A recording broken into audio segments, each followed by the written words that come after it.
बोसोराव मानो गाज्रि जाखो 5 बोसोराव मानो गाज्रि जाखो जोङो दुखु मोनो बेफोरखौ राजनिति खालामनायनि खुलुमबाय जय बर' हारिनि 1500 कोटिनि खौरां दिपेन बर'नि खुगानिफ्राय खोनानो मोन्दों लोगोफोर निउसाव मा आरो दिपेन बर'नि भिडिअ क्लिपखौ नोंथांमोना एसे नायना लादो।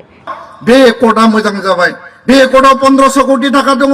बे एकर्डआव सीमा बारायनायनि खोथा दङ। बे एकर्डआव हातिदा समस्ति बारायनायनि खोथा दङ। बे एकर्डआव भारत सरकारनिफ्राय डाइरेक्ट फाइनान्स फैनायनि खोथा दङ।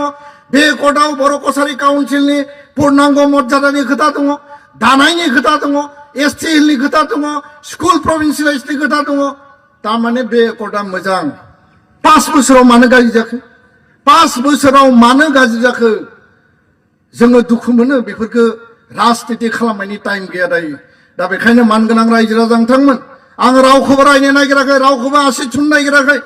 जोङो खौसेथिनि बाथ्राबो जेब्ला बुंदों खौसेयै जुजियोब्ला दिनै जेरैबायदि एकर्ड डे बिटिसिआव फालिदों आरो बे फालिनायनि गेजेरजों मानगोनां हाग्रामा महिलारि बिथाङा आसाम सरकार भारत सरकारखौ खावलायोब्ला बे एकर्डआ प्रमोद बर'नि, गोविंद बसुमतारीनि बा रन्जन दैमारिनि, धीरेन बर'नि सावरायग्रानि, एबसु एनडिबि इउपिपिअनि बै समनि मिहिनीश्वर बसुमतारी एकर्डनि सागानगिरि बा दानि आथिखाल सोरबा दिपेन बर' खनिन बसुमतारीनि व्यक्तिगत सम्पत्ति नङा।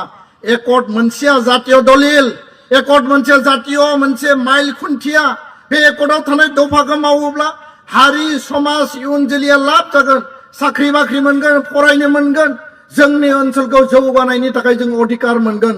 आल्टिमेटलि बड'फानि आलादा रायजोनि थांखिसिम सहैनांगौनि थाखाय बे एकर्डआ 100% मावफुंजानांगौ मानगोनां रायजो राजा नोंथांमोन।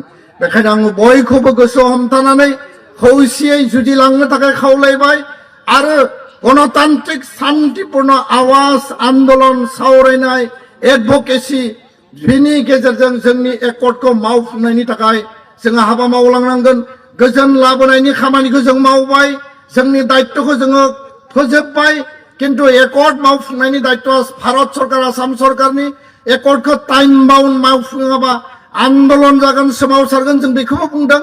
आरो दिनै दसे उनाव 1 घन्टानि उनाव थांनानै जोङो सारा आसाम नाङै डिस्ट्रिक्टआव आनसलिकआव दिनै बे एकर्ड डेखौ फालिदों आरो लोगोसेनो पस्टेलनि गेजेरजों 10,000 पोस्ट कार्ड भारतनि प्रधानमन्त्रीनो 5,000 इमेल भारतनि प्रधानमन्त्रीनो जोङो एकर्ड मावफुंनांगौनि थाखाय फाथायहरगोन आरो बिनि गेजेरजों दुलाराय बर' फरायसा आफादा एकर्डखौ मावफुंनांगौनि थाखाय जोङो सोमावसारलांगोन, हाबा मावलांगोन। जिरायनानै थानायनि बाथ्रा गैया।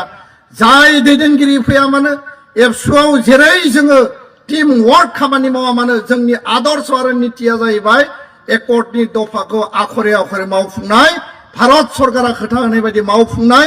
किन्तु राजनैतिक भाबै आसाम विधान सभायाव भारतनि पार्लियामेन्टआव आरो बिटिसिआव बे एकर्डखौ मावफुंनो थाखाय समान समानै हाबा मावनांगोन, बोलो होनांगोन आरो गासै रुलिंआव थानाय अपोजिशनाव थानाय जायफोर सरकार सालायदों, जायफोर सरकाराव गैया, जायफोर एमपि दङ, मन्त्रि दङ, एमएलए दङ, MCLA, EM chief, deputy chief बयखौबो आं दिनैनि बे मन्चनिफ्राय खावलायबाय एकर्डनि दफा मावफुंनायाव बयबो गोसो होनांगौ आरो बेखिनिखौनो खावलायनानै आंनि बिबुंथिखौ फोजोबबाय।